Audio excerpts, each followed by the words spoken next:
नीट paper फुटीमुळे परीक्षा रद्द करण्याचा निर्णय घेतल्यानंतर देशभरात संतापाची लाट उसळलेली असताना 21 जूनला होणाऱ्या फेरपरीक्षेसाठी केंद्र सरकारनं उच्चस्तरीय देखरेख यंत्रणेची तयारी केल्याचं सांगितलं जात आहे।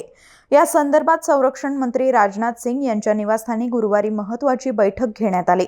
या प्रकरणी थेट पंतप्रधान नरेंद्र मोदींनी लक्ष घातलं असून नीटच्या फेरपरीक्षेसंदर्भातील सर्व घडामोडींची माहिती तात्काळ पंतप्रधान कार्यालयाला देण्याची सूचना करण्यात आल्याचंही सांगण्यात येत आहे।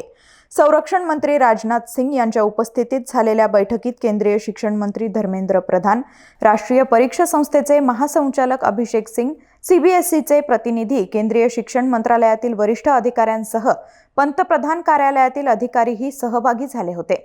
पंतप्रधान नरेंद्र मोदी स्वतः या घडामोडींचा आढावा घेत असून त्यांना या मुद्द्याबाबत सातत्याने माहिती पुरवली जात असल्याची माहिती आहे।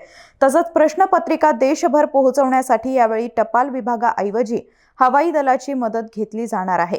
या संदर्भातही दोन्ही नेत्यांनी चर्चा केल्याचं समजतंय। एकूणच नीट फेरपरीक्षेसाठी केंद्र सरकार आता सतर्क झाल्याचं पाहायला मिळतंय।